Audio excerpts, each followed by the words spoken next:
নমস্কার। প্রথমে আমি ধন্যবাদ জানাতে চাইবো আমাদের মাননীয় মুখ্যমন্ত্রী দিদিকে আমাকে এত সুন্দর দিনে এখানে নিয়ে আসার জন্য। থ্যাংক ইউ দিদি, থ্যাংক ইউ সো মাচ।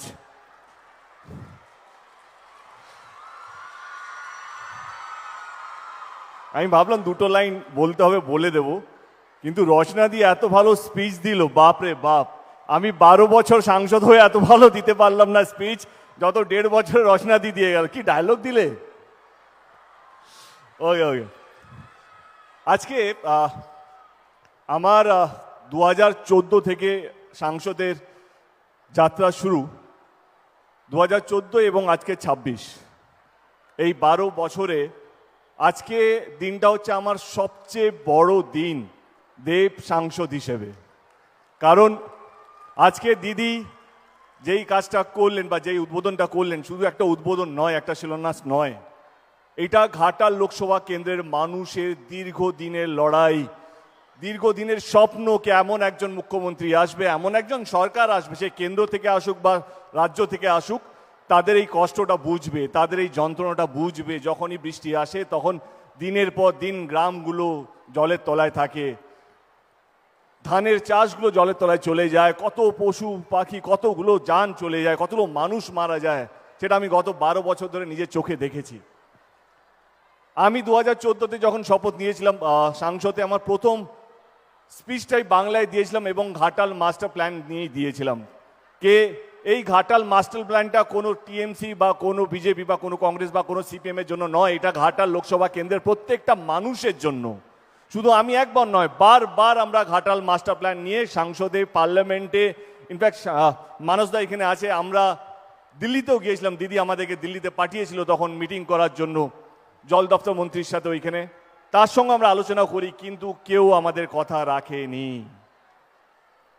2024-এ নির্বাচনের আগে দিদি কথা দিয়েছিলেন যে ঘাটাল মাস্টার প্ল্যানটা তিনি করবেন, এবং 2025-এ আমাদের বিধানসভার বাজেটে তিনি 500 কোটি টাকা স্যাংশনও করেন এবং আজকে তার শুভ উদ্বোধন হয়ে গেল।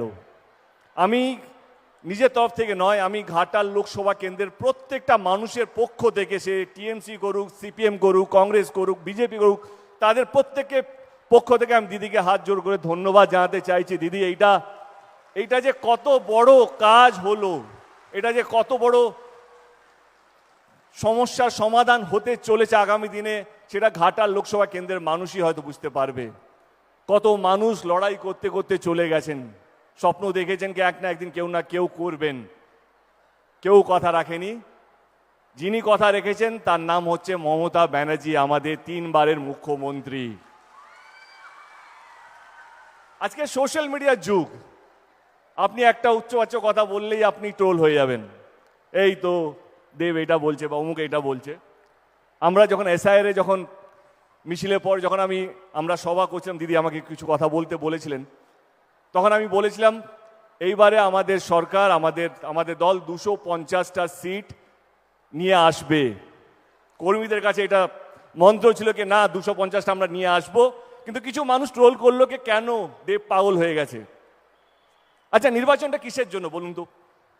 যেই দল মানুষের কাজ করবে তাকে তো আপনারা ভোট দেবেন, তাই না? তাই তো নিয়ম হওয়া উচিত। যেই সরকার কথা দিয়ে, ভোটের আগে কথা দিয়েছে, ভোটের পর সেই কথাগুলো রাখছে, তাই তো ভোট পাবে, তাই না? আজকে আমি আমার দলের পক্ষ থেকে বলছি না, একদম সাধারণ মানুষ হিসেবে বলছি। আমারও গ্রাম ঘাটাল লোকসভা কেন্দ্রের মধ্যে আছে, আমার মামা বাড়ি, আমার দেশে নিজের বাড়ি কেশপুর, আপনারা সবাই জানেন। আমাদের যেটু সিপিএম করতো, আমি তারও হয়ে বলছি কে অ্যাটলিস্ট কেউ তো কথা রাখলো। 1959-এ মানসিং কমিটি একটা প্ল্যানের নাম দেয়, সেই প্ল্যানটা ছিল ঘাটাল মাস্টার প্ল্যান।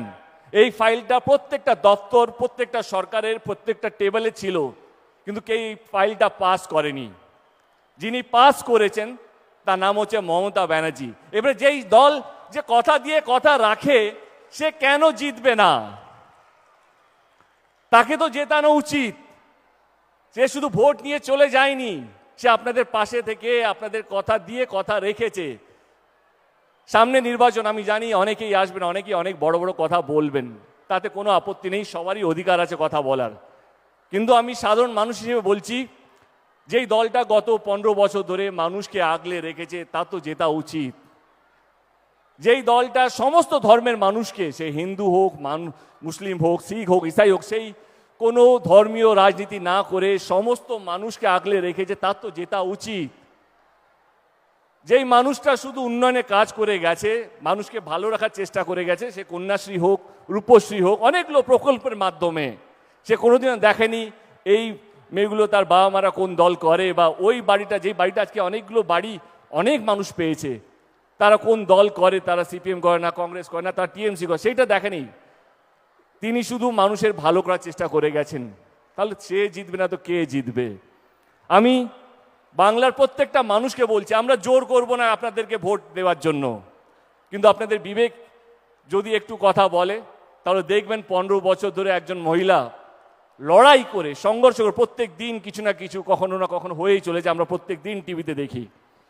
সেই মহিলা গত 15 বছর ধরে লড়াই করে নিজের জন্য নয়, বাংলার মানুষকে এক এবং ভালো রাখার চেষ্টা করে গেছে।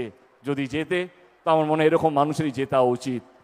আজকে আমার দিন নয় বেশি কথা বলার, আজকে আমার গর্বের দিন, আজকে আমার ভালো লাগার দিন। কারণ ঘাটাল লোকসভা কেন্দ্রে, যেটা একটু আগেই বলছিলাম, কে দীর্ঘদিনের কষ্ট, দীর্ঘদিনের আবেগ, দীর্ঘদিনের চাওয়া, দীর্ঘদিনের পরিশ্রম, সেটা হচ্ছে ঘাটাল মাস্টার প্ল্যান, যেটা আজকে শুভ উদ্বোধন করলেন আমাদের মাননীয় মুখ্যমন্ত্রী। আমি আবার ঘাটাল লোকসভা কেন্দ্রের প্রত্যেকটা মানুষের তরফ থেকে দিদিকে হাত জোড়ো করে ধন্যবাদ জানাচ্ছি, এবং অভিষেক ব্যানার্জিকেও ধন্যবাদ জানাচ্ছি, কারণ 2024-এ তিনিও কথা দিয়েছিলেন, তিনিও কথা রেখেছেন। Thank you so much. বেশি সময় নেব না, ভালো থাকবেন এবং সবাইকে ভালো রাখবেন। অসংখ্য ধন্যবাদ। Thank you.